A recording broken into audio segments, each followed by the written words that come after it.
technique, speaking of suppliers, and now the chair, you know, you had clear plastic chairs that you created the artwork on. The guy is no longer making that. Do you want to tell us about like making the chairs? And I know at one point you did an exchange with Mr. Imagination. Yes. One of our favorite outsider artists. Okay, so once again with my paint that I invented that fuses into plexiglass, I used this also for the chairs, and in that case, a friend of mine who's known me for a long time said, well, you should do something with chairs, and then she happened to supply me with her friend's 4 plexiglass chairs, which I started on, and then it got me into the charity chair auction. And they were very well received. Then a sculptor friend of mine, he found 4 chairs in an alley, and although the fragmented plexiglass backings, you know, were pretty shot, that forced me to create my own seats and backs, design them. And then I was doing that via hand painting for a while, and also they became installations where they were hung on the wall, but also they were extending plexiglass pieces. My favorite was called Mother Nature, M-U-T-H-A. And it was this wild lady juggling the universe. And actually that was done 6-7 years ago before we got environmentally everybody thinking that way. But then I hooked up with a company that they had an advanced printing machine, and I was able to actually paint on paper, and then give them I went into the computer and worked it, and also all I had to do was give them a disc, and so they printed, and at the same time the printing machine routed out the shapes. So I got into some, I did a Mona Lisa, you know, series that way. Well, you know, you really had bad luck with suppliers, and in your drawings, you had a certain kind of paper that you used that is no longer being made. Do you want to tell us about that? Yeah, actually, it's an old photostat paper, and what was it called? You know what? There was like a number for it, a Kodak. It was a Kodak with a number, and so I found that by applying a ink wash on it in a controlled manner, I was able to come up with a very interesting look, unique unto itself. And then I would draw on that. And so now, when I did run out, that forced me to work different ways, and I do have another way of working right now that I feel real good about. And I put on a watercolor wash, but I manipulate that, and then I work with colored pencil on top of that, and it has a whole different look. It has more a cool look. So right now I'm satisfied staying in that area. Yeah, I know in one of the pieces you currently have at Morpho Gallery, you recreated using this technique, and it kind of, in a way, even though it's a new technique, it's a throwback to old techniques where people paint white as a background before they do their painting. Right. So it's kind of, was that an influence, or was it you just like the texture that was created by doing the white?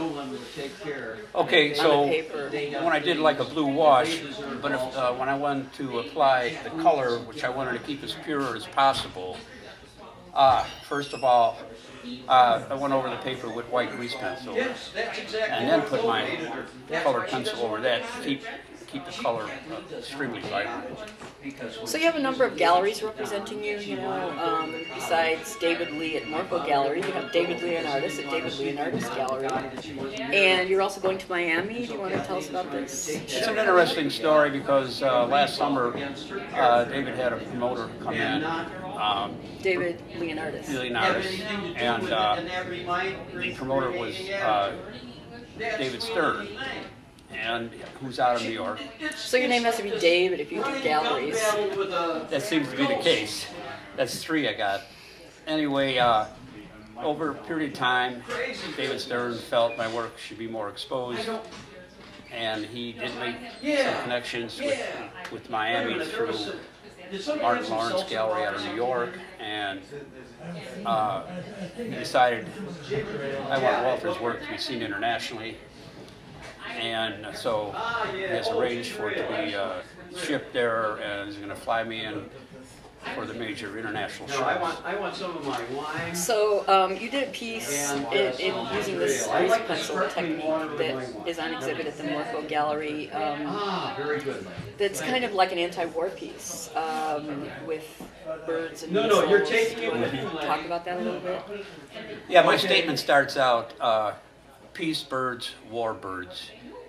And so what I'm getting at with the warbirds is their sinister feelings behind people, in which they're using the birds.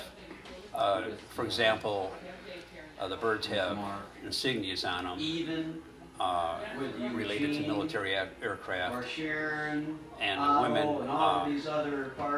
who seem to come out of a James Bond kind of movie are controlling the birds.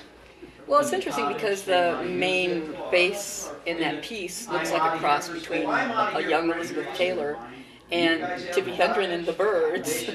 So you have that iconic Hollywood look, which I know you want to do a series eventually using Hollywood icons. But when I first asked you about the piece, you jokingly said that, you wanted more of Walt Disney to meet Walter Fydryck. Yes. Walt Fydryck. Right. So I thought that was kind of like an interesting description of your work, how it's both popular and new at the same time, uniquely your own, but it reminds you of different things. I know you have a fetish series. Do you want to talk about that a little bit? Well, yeah, the fetish series, once again, it's people where their shadows are portraying their inner feelings. So when we have a person standing there, sort of like a dejected young man, but his shadow is doing a suicide tendency. And so that led me into also dealing with the spirit world and the dark side. And as I got into these drawings, it's the person has to deal with his or her spirit relating to their dark side. And that just kept going for 65 drawings. And I got totally engrossed in it. So how are you going to combine the Hollywood icons with your technique of the plastic and Yeah, the best one was Marilyn Monroe. And so what I would do is do an abstract version of her face. And that would be painted on the plexiglass, and her real face rendered, on another surface behind. And so that's the premise, is the realism behind abstraction. Are you going to carry the Walt Disney image further, take it into characters like Betty Boop, who are like, the same sort of sexual icons but cartoons? Okay. I haven't thought it out that far that way, although I am doing a series now with the Beatles, and that is, for example, I'm painting Paul McCartney on the plexiglass, and then John Lennon is drawn on the surface below, but upside down. And so you can hang the painting either way, to focus on John Lennon's face, or else focus on Paul McCartney's face. Depending on who your favorite Beatle is. Right. That should really confuse gallery owners, gallerists, no end.